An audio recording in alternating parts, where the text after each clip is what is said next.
Hello and good afternoon. My name is Katie Hafner. I'm a journalist and I write quite a bit about healthcare for the New York Times. I'm also host of Our Mothers Ourselves weekly podcast. I'll be your moderator for today's virtual Commonwealth Club program. The club is now an all virtual organization, and all of its upcoming programs can be found at www.commonwealthclub.org. I am pleased to be here today with Dr. Jim Gordon, founder and executive director of the Center for Mind Body Medicine and the author of the recent book, The Transformation: Discovering Wholeness and Healing After Trauma. The book came out in late 2019, and in it, Dr. Gordon offers the first comprehensive evidence-based program for reversing the biological and psychological damage from trauma and, through the challenges that trauma presents, discovering the people we are meant to be. In the midst of a global pandemic, a severe economic crisis, and a reckoning on racial equity in America, I can't think of a more important time than right now to discuss overcoming trauma. Dr. Gordon was a researcher at the National Institute of Mental Health and chaired the advisory council to the NIH when they started to look at complementary, that's with an E, by the way, and alternative medicine. And under both presidents, Bill Clinton and George W. Bush, he chaired the White House Commission on Complementary and Alternative Medicine Policy. He is also a clinical professor of psychiatry and family medicine at Georgetown Medical School. Okay, so one quick housekeeping note before we begin. If viewers, that's you, have questions for Dr. Gordon or me, please post them on the YouTube chat feature and they'll be forwarded to me during the program. I will get to as many of them as possible. So Dr. Gordon, is it okay if I call you Jim? Jim is fine, Katie. Okay, great. So Jim, let's jump in. This is such an important discussion. And I'd like to take it kind of linearly and not jump into the pandemic and the trauma of not just our country, but our world right now. And what I'd like to do is read to set the foundation, set the groundwork for kind of what trauma is and how we understand it. I'm going to read a tiny little excerpt from your book that helps put it into perspective. Here's what you wrote, and so beautifully, by the way. Thank you. Trauma comes to all of us, and its consequences can be terrible. That's the truth and the bad news. The good news is that all of us can use tools of self-awareness and self-care to heal our trauma and indeed to become healthier and more whole than we've ever been. So why don't you take it from there and give us a quick primer on trauma? Sure. Trauma, first of all, is a Greek word. It means injury to the body, mind, spirit. And usually when one of those is injured, so is the rest of those other categories and all of us. And I think the important point is that trauma is something that comes to all of us. It's not just something that happens to those other people in the middle of a war or that happens to people who grew up in the most horrendous of families. That trauma often comes early in life if you grow up in a community where there's a great deal of violence, if you're in an abusive or neglectful family, if you're very poor. Poverty is quite traumatizing. And also there are small children who have serious illnesses which themselves are traumatic. If trauma doesn't come then, it may well come in young adulthood or in midlife when we lose relationships that are of vital importance to us or have terrible disappointments in our expectations of who we're meant to be, or when we lose family members who we love. And then, if we're fortunate enough to live to be old, it will inevitably come as we grow more frail, as we deal with loss of people we love, and as we deal with the trauma that faces all humans of our inevitable death.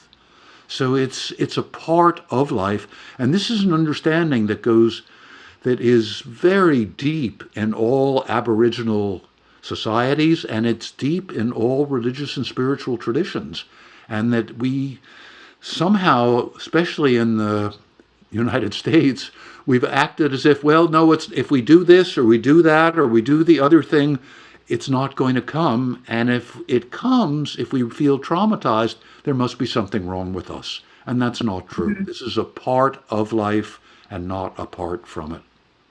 So you're saying nobody escapes trauma. And I think that one thing that our society tends to do is sort of categorize trauma. Oh, his trauma was far worse than my little problem. Um, and where do you put that in your work? That phenomenon. Well, that's part of the larger problem with our society is we're always comparing whose is bigger, whose is smaller. And so you may feel, oh, I really have this big trauma, or and pride yourself on that in some way, or well, it wasn't really so bad, and then you diminish yourself. Neither one of which is particularly helpful.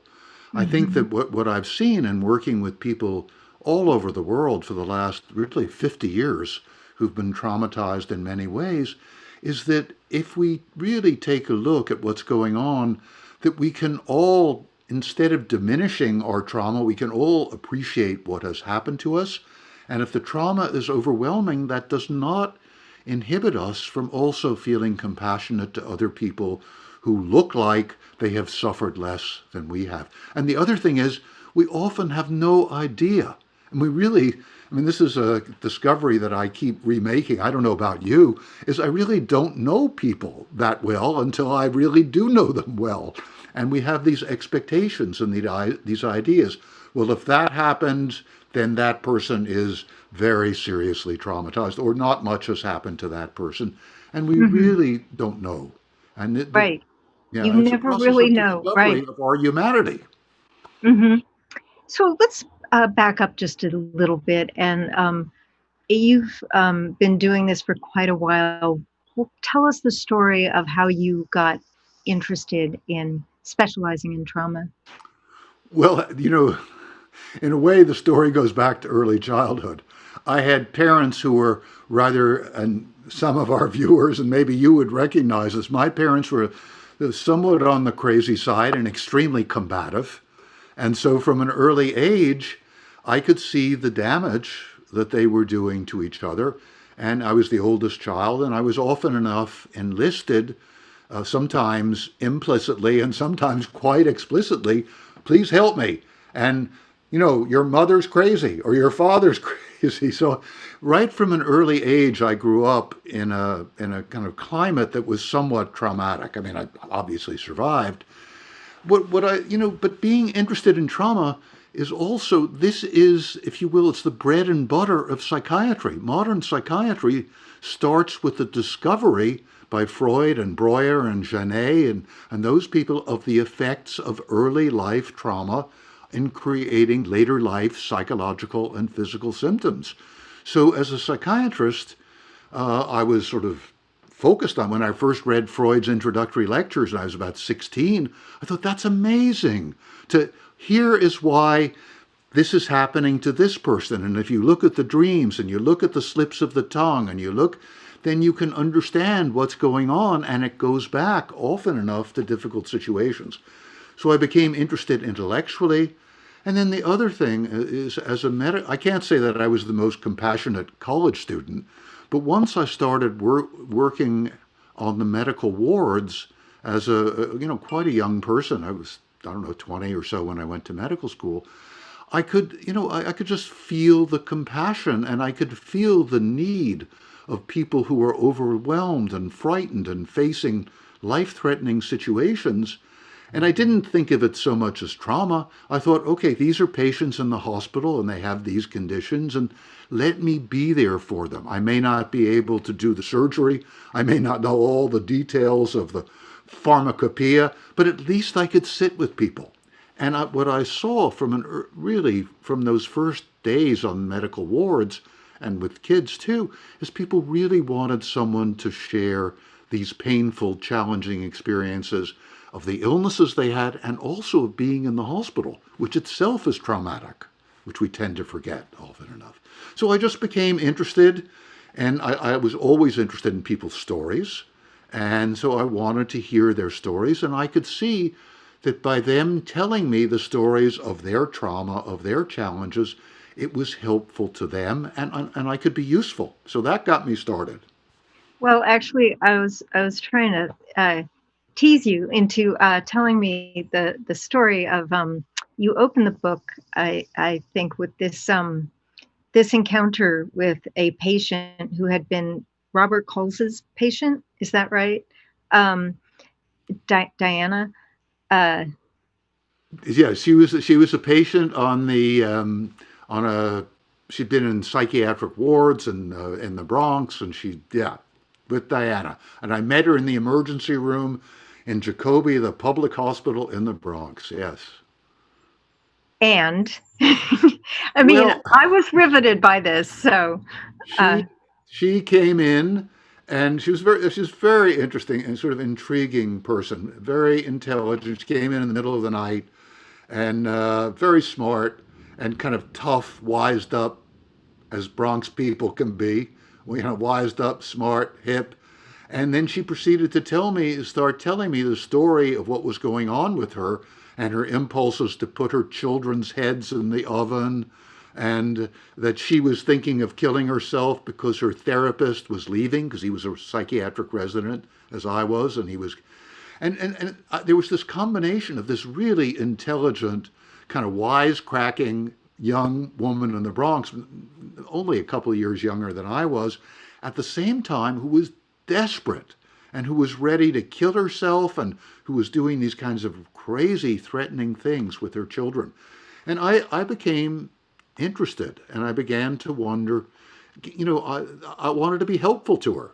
And what she told me later, it was only sort of dimly apparent to me, is she was looking for a new therapist, and she was kind of auditioning me and other psychiatric residents to see who would take over when her therapist, who was the chief resident, finished his residency.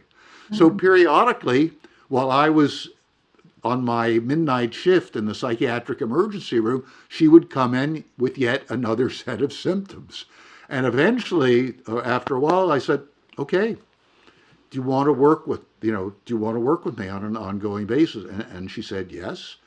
I mean, I'm sure she made some smart ass remarks to me in the process, mhm. but eventually she said yes. And so we began to work together. And her diagnosis she was diagnosed as a borderline personality, multiple personality, schizoaffective, schizophrenic, suicidally depressed. And she really became my teacher over the next 2 years Yeah, as we worked together very, very intensively, 3, 4, sometimes 5 times a week, I would see. That was possible then, back in yeah. that. I loved that line of yours when you said I was her doctor and she was my teacher. And I really stopped and thought, oh my goodness, yep, how great is that? And but there's this pivotal moment in that scene where she says, I'm garbage, I stink. And this is getting to the root of her trauma, was that her mother would put her head in the garbage can, Yes. right? Um, and so I just had this sense of just how deep that trauma went, and how mentally ill she became from it. And my guess is that since you told that story as an early experience of yours, that it really shaped you as a It did. psychiatrist. She really was she taught me how to be a therapist, how to really be Amazing. with another human being who had been through hell. Living with her mother was, as you described her, doing, and it wasn't the only thing she did.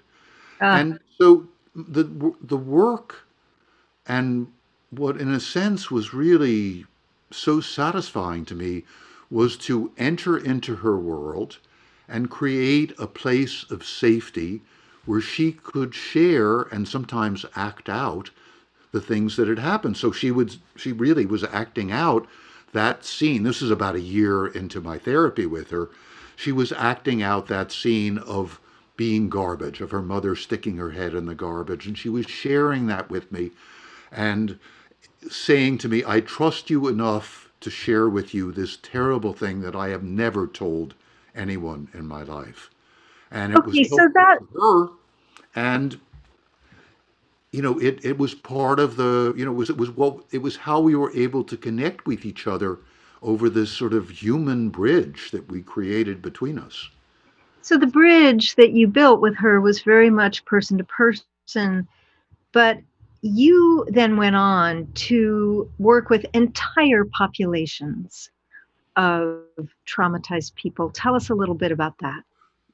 Beginning when I was a resident, and really even a little bit earlier, I became interested in what I could do to help myself. I mean, this goes back to the roots of modern psychiatry, which are in Freud's self analysis and in everybody looking inside themselves.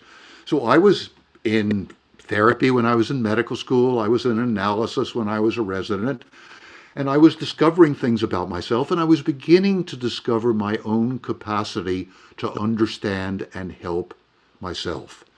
And as I discovered that capacity in myself, I figured, well, I'm not that different from all other human beings. We're much more alike. That's a kind of quote from the famous psychiatrist Harry Stack Sullivan about schizophrenics. He said, well, we're all more fundamentally human than otherwise. He's absolutely right. So I thought if I can learn to understand and help myself, I can help other people to do it. And as time went on, as I began to learn many tools of self care for myself, physical exercise and yoga and meditation and Tai Chi and Qigong and food, as I began to learn how they can make a difference in my life, I began to realize that it wasn't just about talking with people and giving them a safe place. That was really important. But that beyond that, there were all these tools that I was learning that worked on me biologically and psychologically that I could share with other people. And then, as I was doing that, I became interested in the possibility of doing that not just with individuals, but also doing it on a large scale. And really, from the beginning, even during my residency, when I became chief resident, especially when I would bring together all the patients and all the staff, and we could share with each other in a hopefully in an honest way or reasonably honest way what was going on, I could see the enormous benefits of people just feeling connected with other people.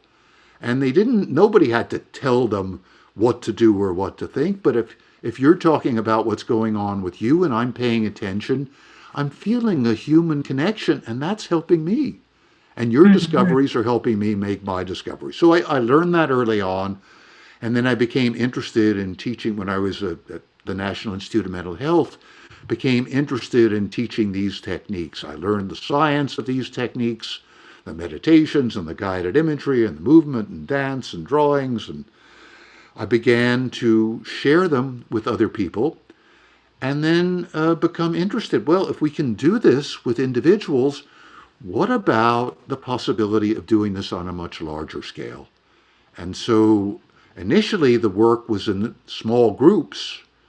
And then as I saw the power of the small groups, I became interested in seeing if the same model that could be successful in small groups would be one that could translate to whole communities. And by the time I started the Center for Mind Body Medicine about 30 years ago, that was really very, very much on my mind, is how to work with whole communities, how to give everyone these tools, which seem to me like basic tools that everybody should have for, living a fuller, healthier, more interesting, more enjoyable life, and for dealing with the life crises that inevitably come.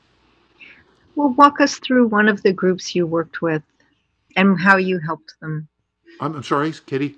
Walk us through one of the groups you worked with and how you helped them.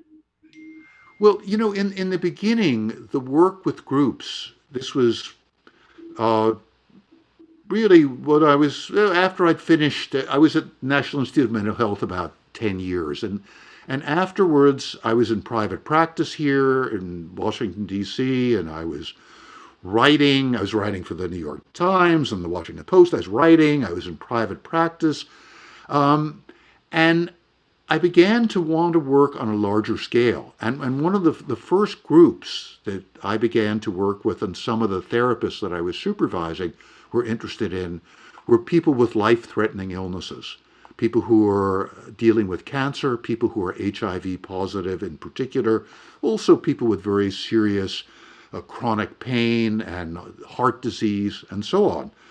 So I said, well, it makes more sense instead of teaching each person individually these techniques of self-care, let's bring them together in a group.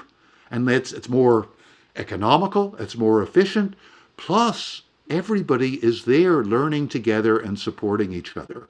So those are the initial groups that I worked with, were people with life-threatening illness and also with medical students who were suffering their own trauma in their own way. And I remembered back to being a medical student myself.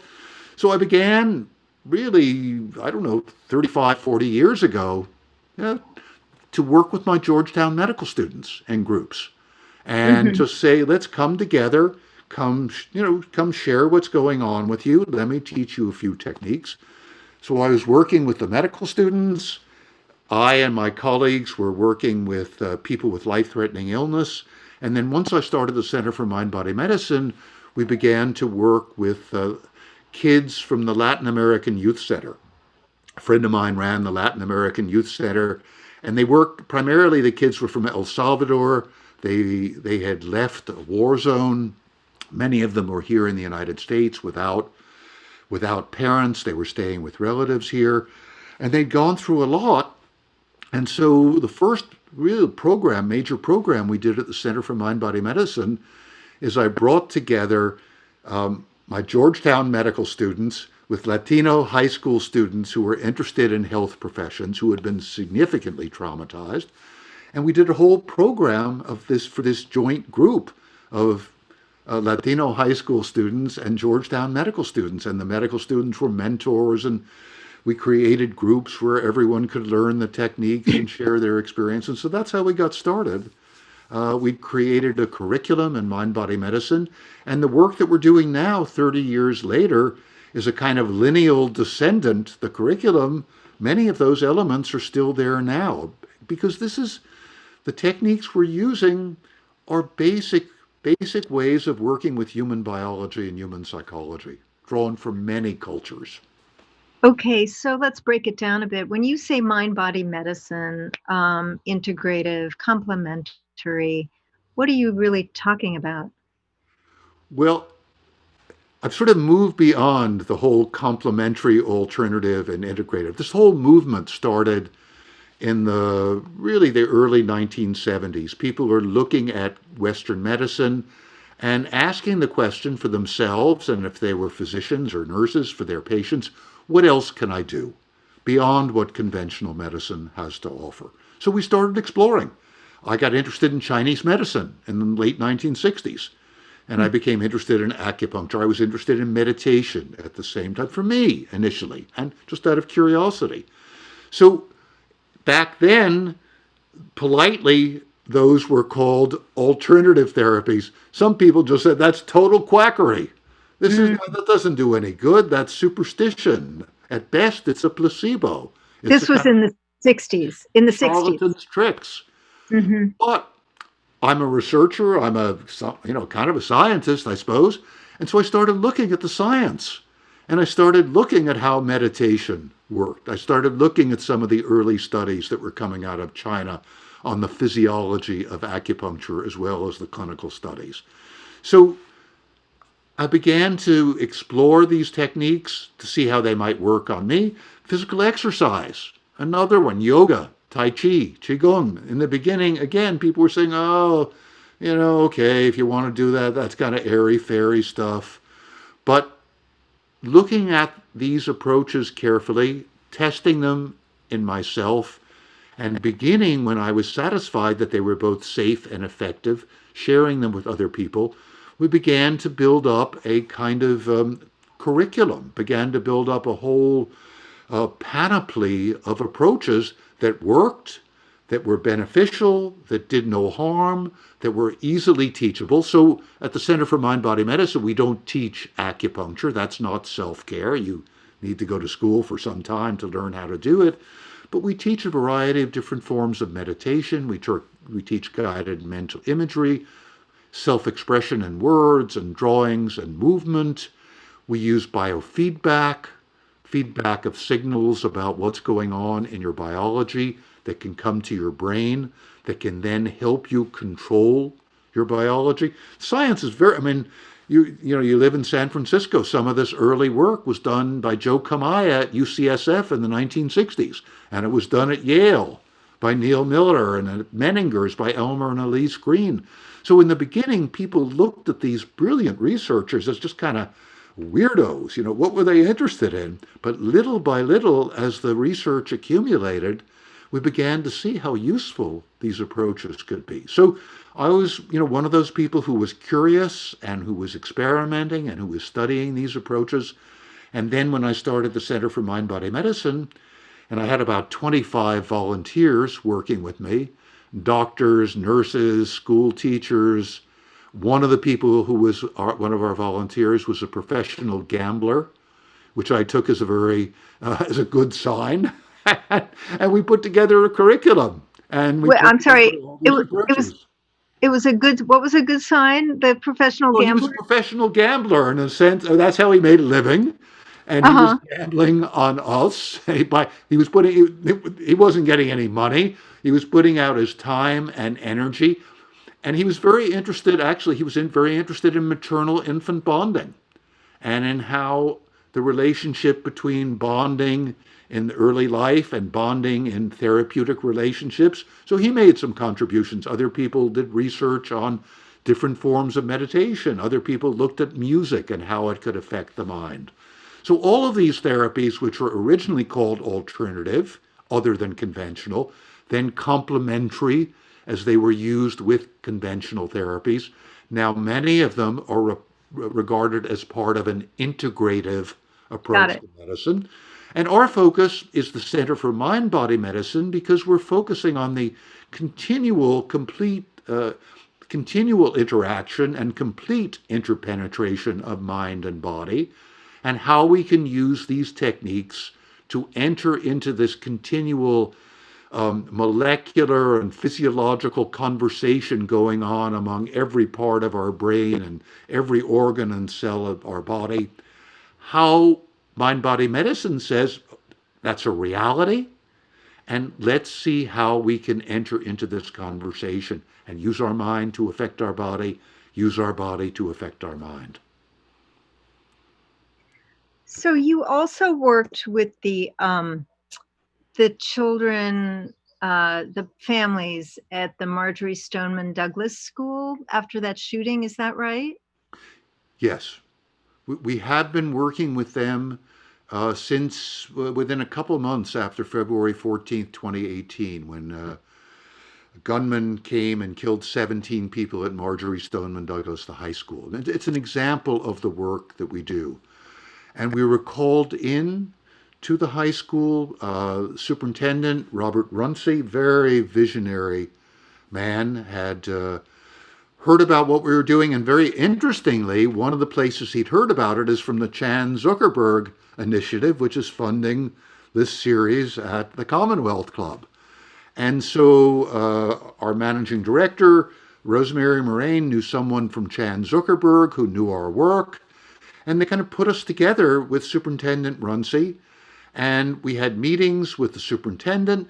And what they needed was the school was in a real state of turmoil. This is so devastating, not just to the kids in those classrooms, not just to those teachers, but to the entire school. And and the reality is also to all of Broward County. So kids 40 minutes away from Stoneman Douglas were having anxiety attacks about going to school after the shootings.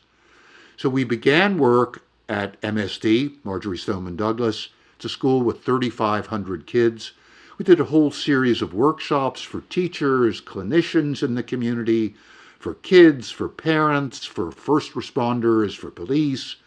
And we introduced ourselves, and then we began a training program in the summer of 2018. And the whole idea of our work is always to teach local people what we have to offer, this model of self-care and self-awareness and group support, and then to teach them how to use it with their community. So we've continued to work. We've trained maybe 350 adults in Broward County, 160 or 70 teenage kids are doing our work.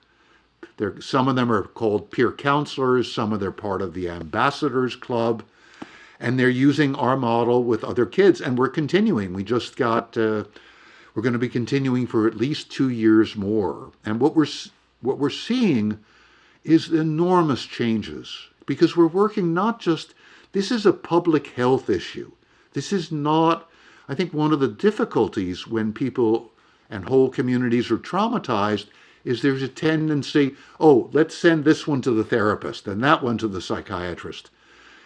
Everybody is affected. And what's needed primarily as the foundational approach is an educational approach that everyone can use. And you don't have to have a diagnosis of post-traumatic stress disorder or major depression.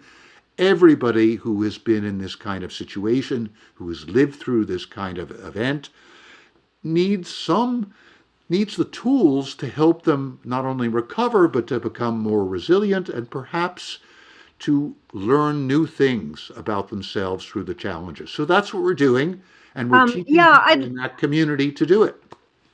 I'd like to segue with that. That's a perfect segue into our traumatized nation. And I'd really like to focus on, let's forget the rest of the world for just a minute and talk about what's happening in the United States with the pandemic, with a truly traumatized nation from that, and from the repercussions and consequences of the George Floyd shooting.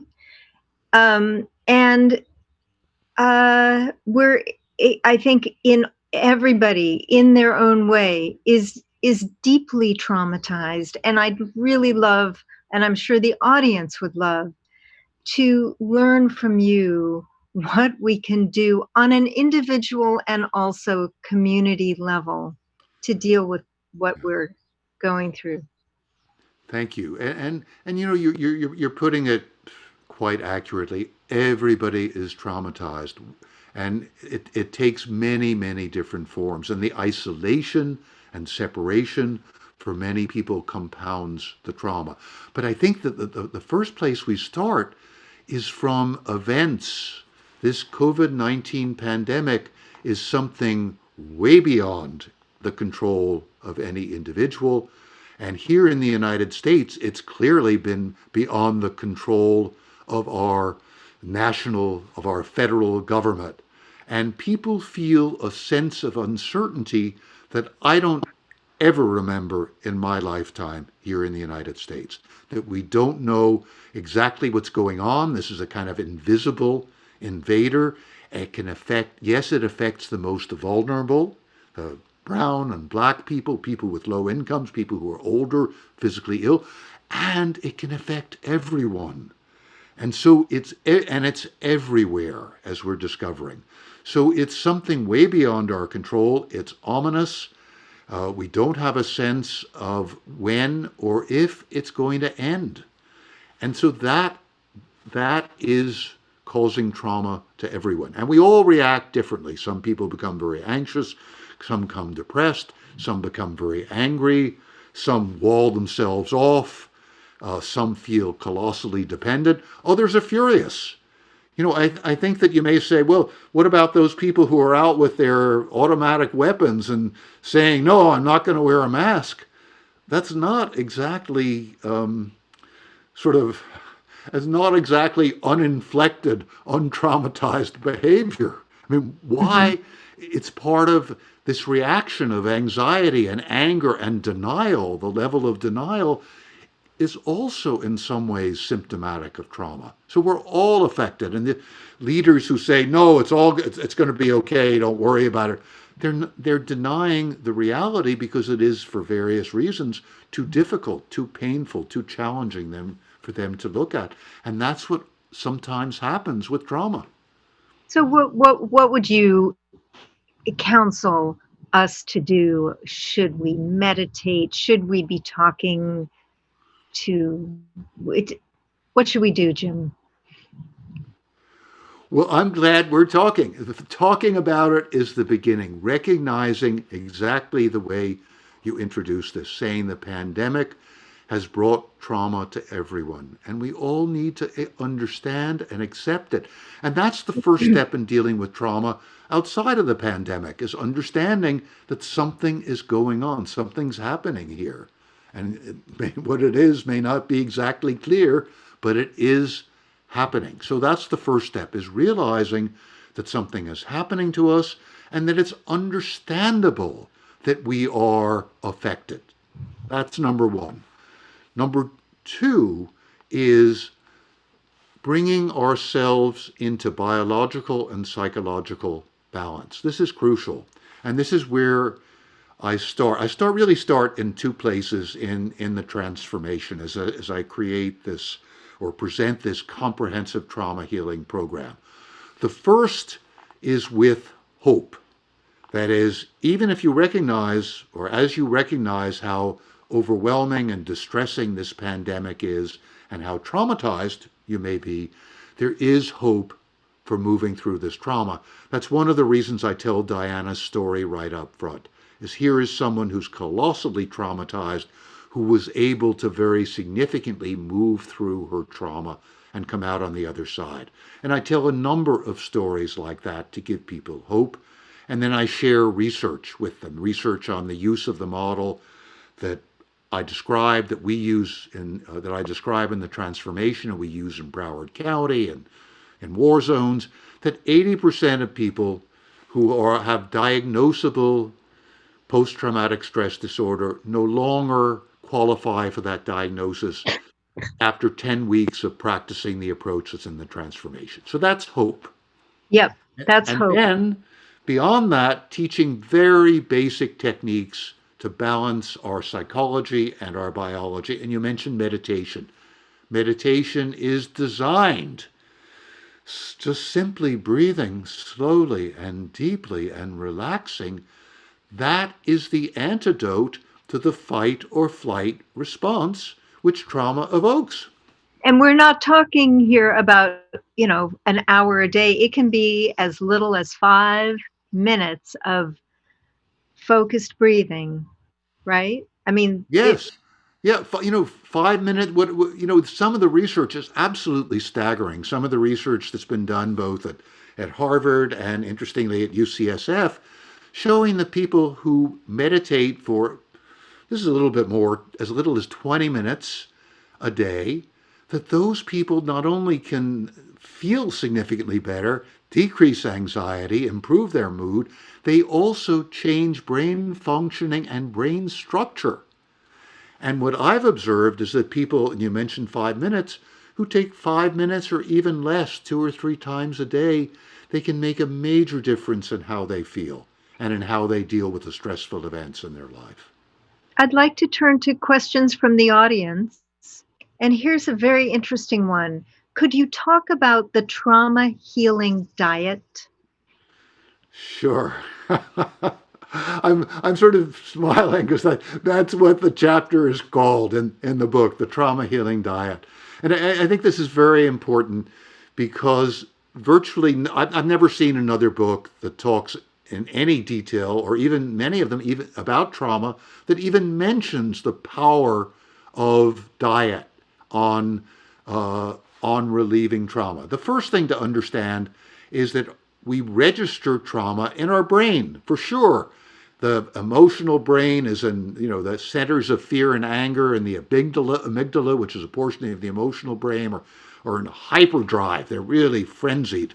And the frontal cortex, the part of the brain responsible for thinking and careful decision making and self awareness, is kind of shut down. and the hippocampus, which helps to mediate stress and memory, that's damaged as well. But also our whole gastrointestinal tract, from the top to the bottom, is damaged by psychological trauma. So we need to address this in a comprehensive program of trauma healing. So first thing we need to do is to bring some mindfulness into our eating. To bring some of, first of all, bringing in a little bit of relaxation, a more meditative attitude. When we're in fight or flight response, our gastrointestinal tract is not working very well. If you think about it evolutionarily, if you're being chased by a lion and you're a gazelle, you don't stop for a snack. That's the end of your life if you do. So your GI tract, gastrointestinal tract, doesn't work. We need to bring it back online with meditation. Also, we need to think about what we're eating, to choose our foods more mindfully. And many healthy diets will be helpful to our gastrointestinal tract, which in turn affects our brain. It's a long chapter, but one of the very interesting pieces is the vagus nerve, VAGUS nerve, is responsible for being the antidote to the fight or flight response. Fight or flight is the sympathetic half, and neuroscientists, please forgive me for oversimplifications. It's the sympathetic half of our autonomic nervous system. It creates fight or flight. The vagus nerve is a major part of the parasympathetic nervous system. It helps us to relax, to rest, and digest. Sympathetic nervous system is the accelerator. Parasympathetic nervous system is the brakes. When we meditate, we activate the vagus nerve. The vagus nerve, which is much of it is here in our gastrointestinal tract, it sends signals back to our brain. It helps to rebuild the hippocampus, which is damaged by stress and trauma.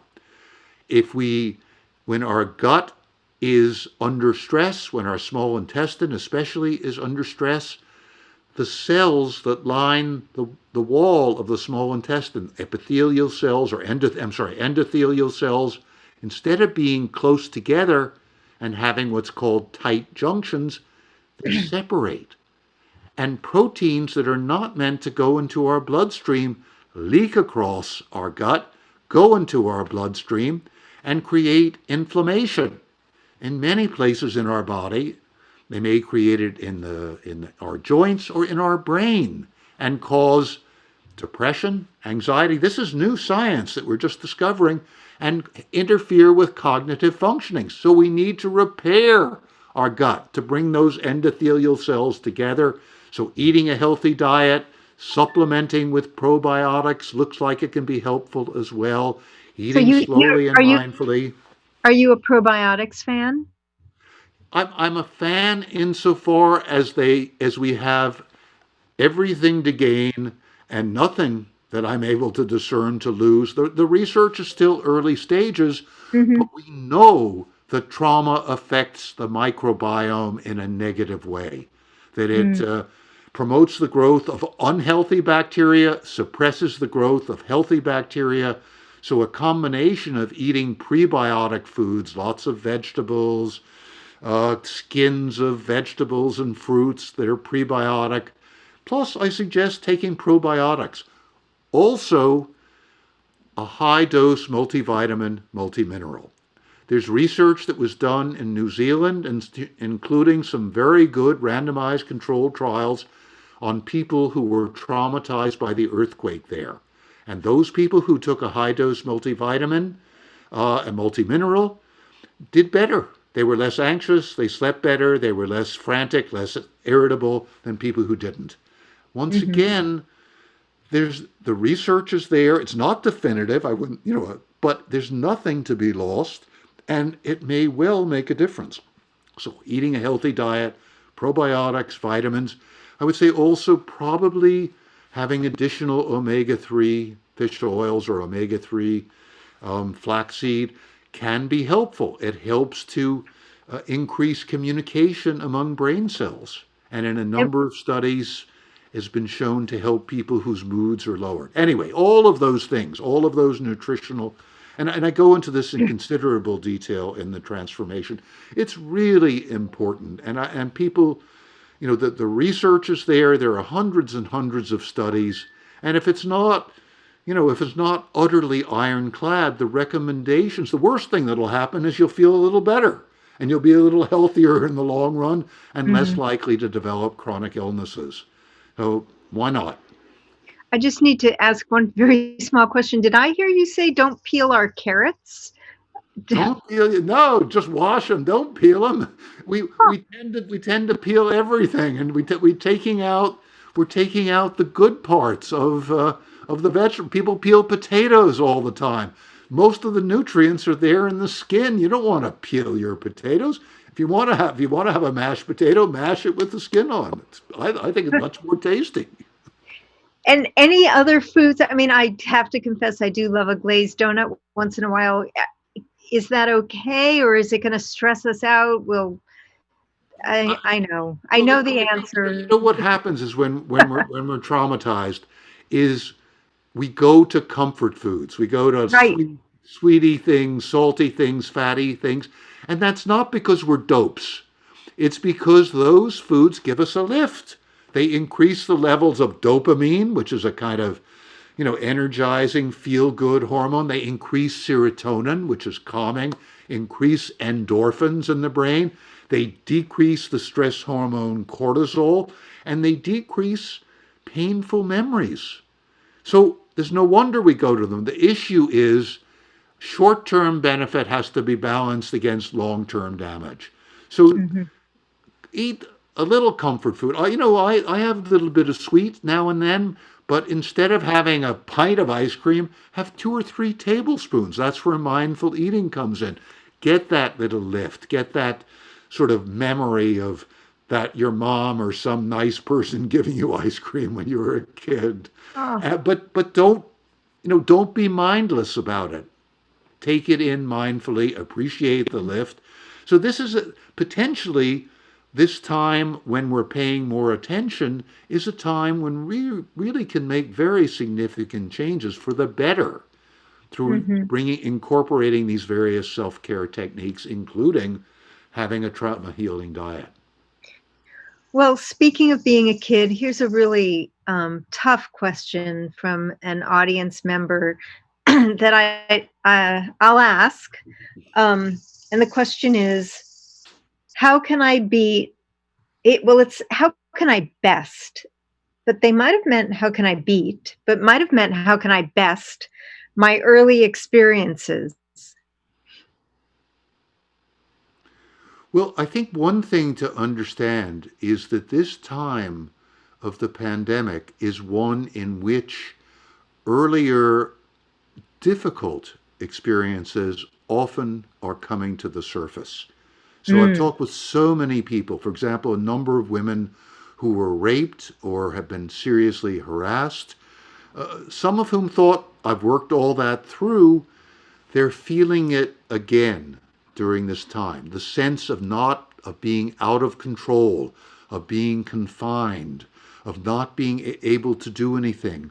That is bringing up these memories of earlier abuse and of earlier very traumatic experiences. So that first thing is to understand that that's happening.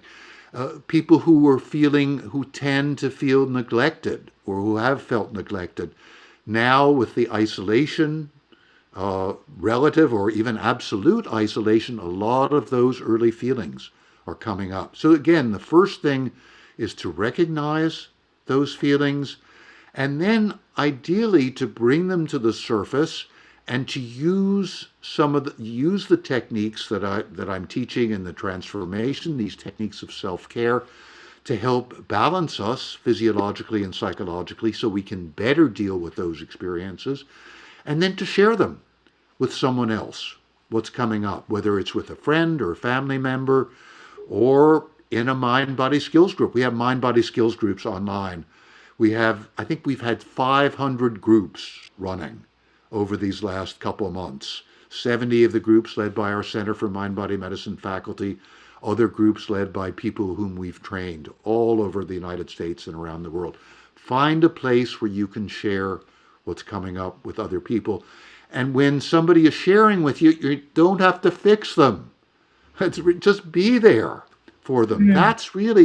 That's one of the things I've discovered uh, being with people, working with people all these last 50 years, and especially the last 30 years with major trauma, population wide trauma. People want to be heard, they want to be understood. Most people, yeah, they'd like to feel better, but they don't want somebody to come in and say, I'm going to fix this is going on. No, they really appreciate being respected and cared for, and they like to participate in their own healing. So, as we're dealing with early life experience, share it. Find someone to share it. Come into one of our mind body groups. We take people regardless of ability to pay, and you don't have to have a psychiatric diagnosis. You just have to be interested. And the same thing with reading the transformation. It's just being interested in understanding and helping yourself. Mhm. You might have just answered this, but a question came in. Will your center be offering the basic mind body training soon?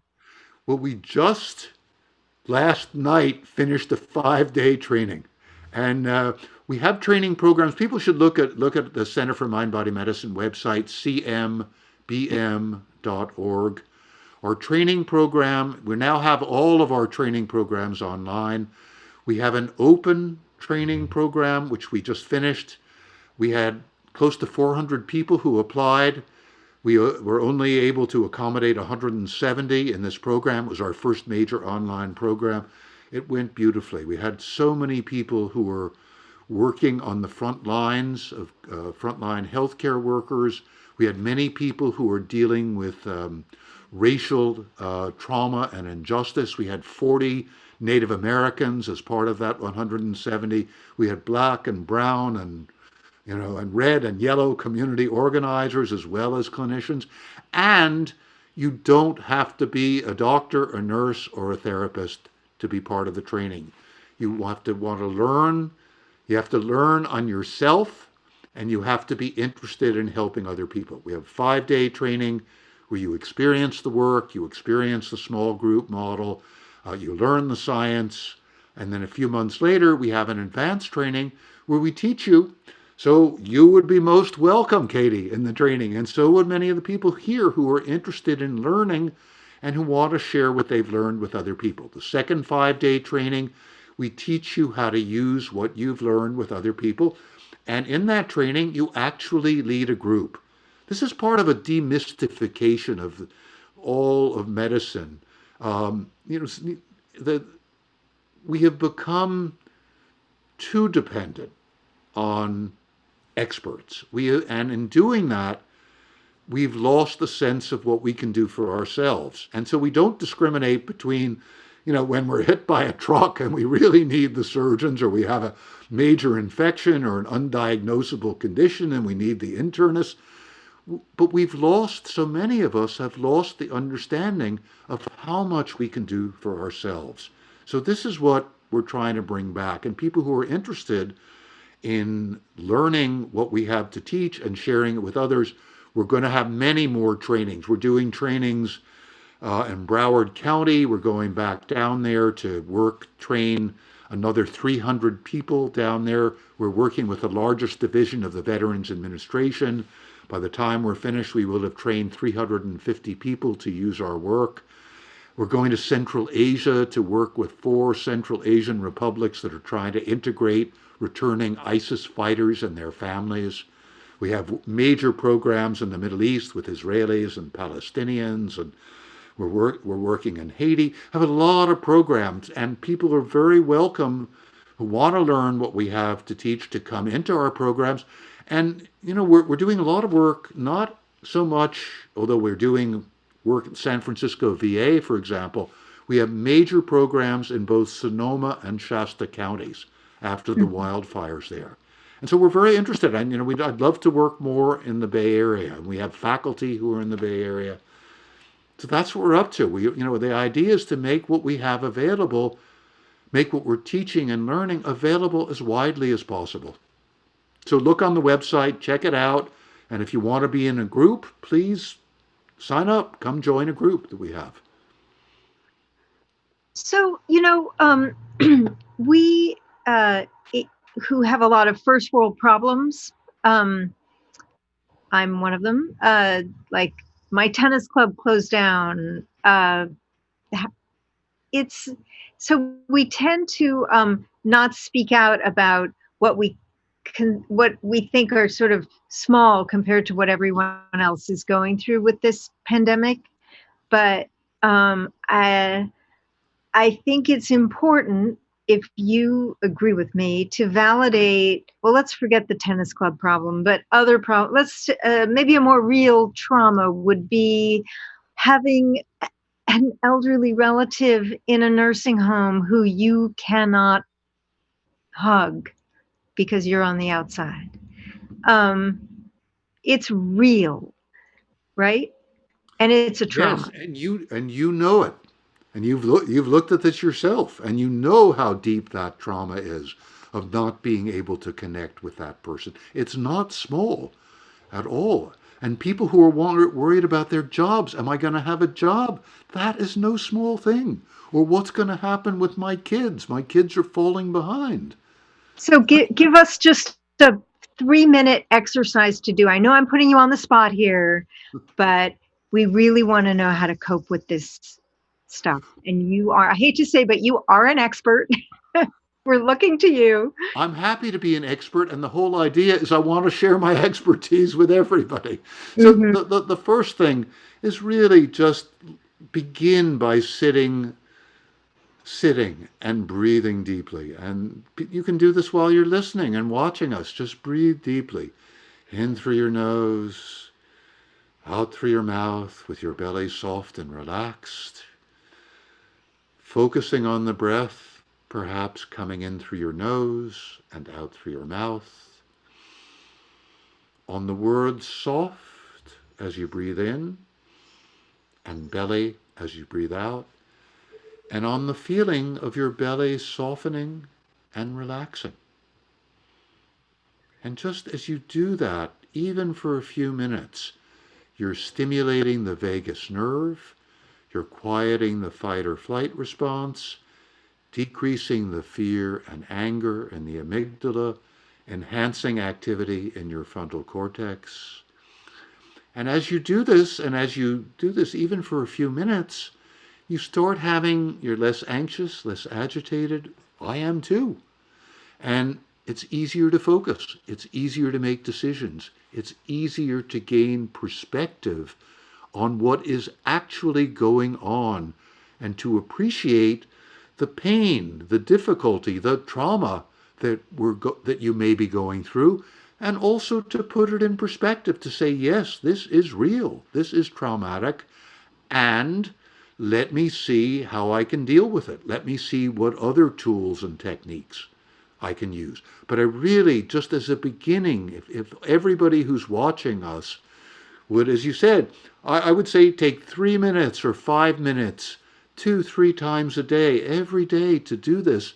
This can it can change your life. And I've had thousands of people say to me, "This changed my life. This was the beginning of my understanding of what I was really going through. It was a beginning of my taking care of myself, a beginning of my using all the other techniques that speaking to me that you teach. Once I saw I could do something that would make a difference, that gave me a little confidence to use some of the other techniques. So start here. Start simply. Start with this one step. And then the whole program and the transformation will open itself up to you, and you can use all the techniques that are there or other techniques that you discover on your own that are helpful for you. Point I want to make is we're all different, and what may work for me may not work for you.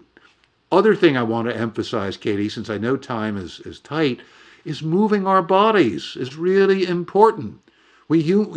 Many of us are further immobilized by being confined to our homes, right? We Yep. need to move. Human beings, our evolutionary program is for us to move. Our genes are the same as our hunter gatherer ancestors, and they were moving all the time. So, the more movement and exercise of whatever kind we can do, the calmer, the more centered, the more mindful we can become. I'm busy breathing. So, That's it. yeah, it's I think what you're saying is that there are so many things we cannot control, but if we can, and we can't reverse what happened to us in our early childhood, the trauma that was visited on us, that we then begin, that the pandemic is then somehow triggering in so many people, which is so interesting and tragic on top of the tragedy we're living in, right? Yes, but we can gain a new perspective on it, and we can actually further master, if you will, further master what's happened to us. And instead of just fleeing it, we can learn from it. For example, one young woman who was dealing with exactly this and dealing with having been raped some years ago, she's realizing now, as that experience is coming back to her, how angry she is, and she's never been able to express her anger. And so she is now taking this time to express her anger, just to yell and scream and pound pillows and release it that way. And it's helping her. It's not only helping, it's helping her to deal with that past trauma in a better way and to free herself from the remnants of it.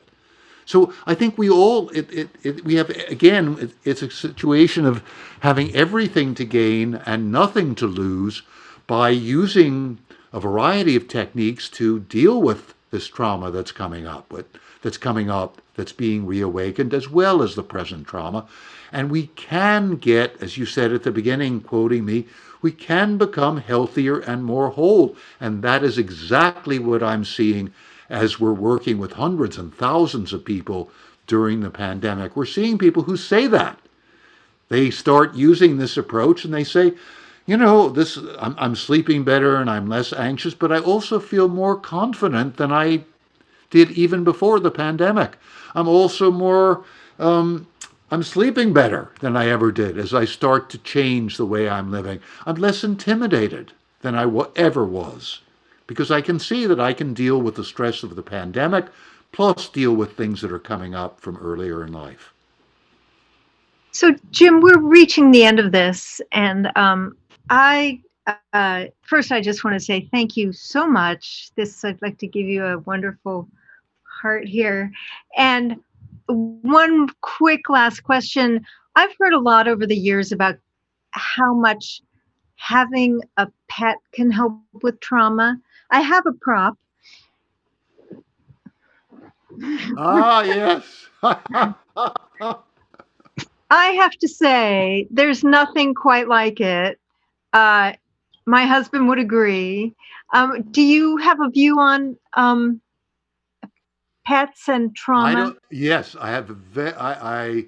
I don't have pets right now. I used to for a number of years. I lived on a farm, and I was surrounded by animals, and then I love that. Yeah, it is very clear that this has been understood. Florence Nightingale was somebody who understood this and brought therapy with pets, brought pets onto the hospital wards. Freud said, that stern Sigmund Freud, that distant man, said, my patients feel much better and they're much easier. My little dog Joffy is in the consultation room with us. And now modern researchers have found, and some of the research that I'm quote in the transformation was utterly stunning, even to me, is that people, for example, who've had heart attacks, who have pets, are significantly more likely to live longer if they have a pet. That when Mm. you have connection with animals, even if they're not pets, even if they're just animals that you're meeting in a petting zoo, even if you're looking at animals, you feel better and it makes it easier to connect with other human beings. Some of that research has been done on autistic kids. So pets are beautiful.